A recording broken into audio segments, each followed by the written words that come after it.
Passengers flying with Bahamasair over the weekend were treated to a special surprise, the debut issue of Up magazine, the airline's relaunch publication. The glossy new magazine filled with stories told by Bahamians for Bahamians officially took flight, marking what organizers are calling a new chapter in local storytelling and cultural representation. Daniel Dean tells us more. This is our first look at the new Up magazine, in-flight magazine on Bahamasair. We're excited, we've worked hard to get here, and we're happy to show it to the Bahamian public. At the heart of this milestone is Up magazine's editor-in-chief, Indira Saunders, who described the launch as a national achievement.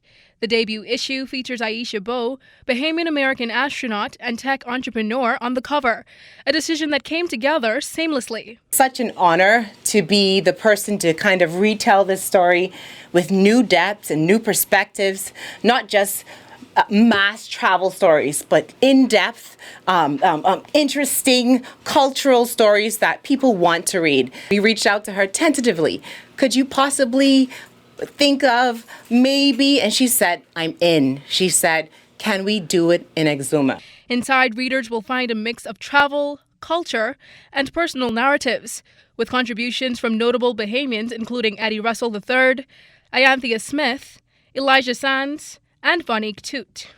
I got to dine at Paranza, which was awesome within itself. I got a full experience, speaking with waiters, speaking with the chef, trying everything from appetizers to desserts, and really just immersing myself in the experience and really just getting to pour my emotions and my experience on the page and not being limited to 200 words. This edition, you'll find a story called Chasing Pink, a remote safari in Inagua. And as the name implies, it's all about highlighting an experience, a special Bahamian experience that you can really only get here, which is going into the outback of Inagua and experiencing our wonderful national bird. With its first issue now in the hands of travelers and Bahamians, Saunders says this is only the beginning. And hopefully someone will be able to look back and say, wow, they did this in the Bahamas back then, and we're doing this now, and somebody else will be here one day and doing the same thing, and we'll all be a part of the archives. And it's just telling a story that lives on beyond us. Reporting for the Bahamas Tonight, Access Now, I'm Danielle Dean.